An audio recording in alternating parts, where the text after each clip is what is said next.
வணக்கம் மக்களே! இன்னைக்கு டாடா மோட்டார்ஸ் அண்ட் எஸ் பேங்க் பத்தி பார்க்கலாம்.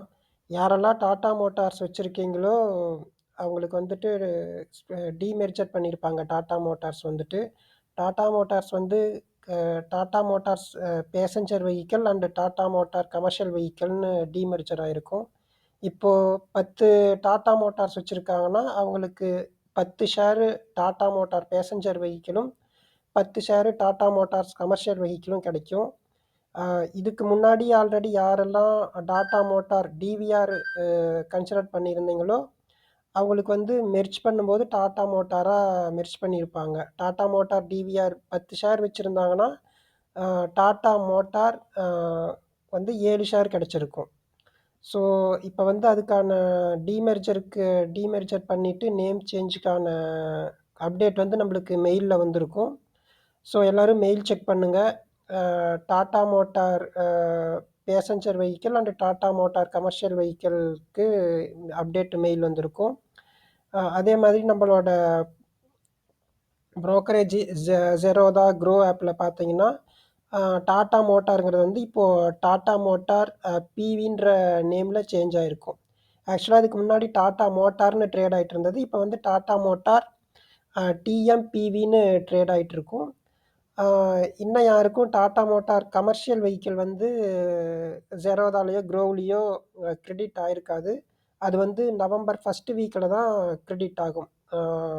நம்மள அந்த போர்ட்ஃபோலியோவில் நமக்கு கிரெடிட் ஆகும். ஸோ அதுவரை வெயிட் பண்ணுங்க. ஆனால் அதுக்கு முன்னாடி நேம் சேஞ்சஸ்க்கான இமெயில் வந்திருக்கான்னு எல்லாரும் செக் பண்ணிக்கோங்க. அடுத்ததாக சப்போஸ் அந்த மாதிரி எதுவும் அப்டேட்டு இமெயில் வரலன்னா உடனே ப்ரோக்கரேஜை கான்டாக்ட் பண்ணிவிட்டு மெயில் போடுங்க, ப்ரோக்கரேஜ்க்கு மெயில் போடுங்க.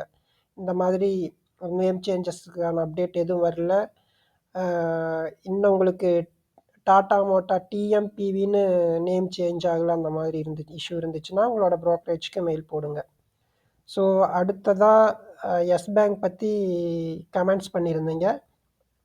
எஸ் பேங்க்ல பார்த்தீங்கன்னா ₹22 இப்போ மார்க்கெட் ப்ரைஸில் இருக்குது. இது வந்து இப்போதைக்கு யாரும் கன்சிடர் பண்ண வேண்டாம். ஏன்னா இது வந்து புக் வேல்யூ விடவே அதிகமாக தான் ட்ரேட் ஆகிட்டுருக்கு. புக் வேல்யூ பார்த்தீங்கன்னா ₹15.70 ட்ரேட் ஆகிட்டுருக்கிறது ₹22.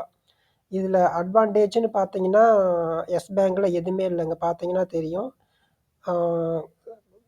எஸ் பேங்க்கில் அட்வான்டேஜ் எதுவுமே இல்லை, எல்லாமே டிஸ்அட்வான்டேஜாக தான் இருக்குது. இங்கே பார்த்தீங்கன்னா தெரியும், கம்பெனி வந்து ப்ராஃபிட்டாக தான் பண்ணிகிட்ருக்காங்க. ஆனால் டிவிடெண்ட் பே அவுட் இல்லை, லோ இன்ட்ரெஸ்ட் கவரேஜு. அதே மாதிரி இதுக்கு முன்னாடி எஸ் பேங்க் என்னன்னா லோன் வந்து கலெக்ட் பண்ண முடியாமல் ரைட் ஆஃப் பண்ணியிருக்காங்க. இந்த மாதிரி நிறைய இஷ்யூ எஸ் பேங்க்கில் போயிட்டுருக்கு. ஸோ அதனால் எஸ் பேங்க்கு கன்சிடர் பண்ண வேண்டாம் இப்போதைக்கு. இப்போ தான் எஸ் பேங்க்குக்கான மேனேஜ்மெண்ட் வந்து மாற்றிருக்காங்க, டாப் லெவல் மேனேஜ்மெண்ட் மாற்றிருக்காங்க. இனிமே நல்லா பெர்ஃபார்ம் பண்ணுவோன்னு சொல்லியிருக்காங்க. ஸோ நம்ம வெயிட் பண்ணி பார்த்துட்டு கன்சிடர் பண்ணலாமான்னு பார்க்கலாம். இப்போ யாரும் அவசரப்பட்டு எஸ் பேங்க்கில் கன்சிடர் பண்ண வேண்டாம். ஏன்னா கம்மி விலையில் இருக்குது, ₹22 தானேன்னு நினச்சிட்டு யாரும் இதில் இன்வெஸ்ட்மெண்ட் பண்ண வேண்டாம். ஏன்னா இது ஆல்ரெடி ஓவர் வேல்யூடாக தான் ட்ரேட் ஆகிட்டுருக்கு. ஸோ எஸ் பேங்க் கன்சிடர் பண்ணுறதுக்கு பதிலாக நாம் சவுத் இண்டியன் கன்சிடர் பண்ணலாம். அவ்வளோதான் இன்றைக்கி அப்டேட்டு. தேங்க்யூ.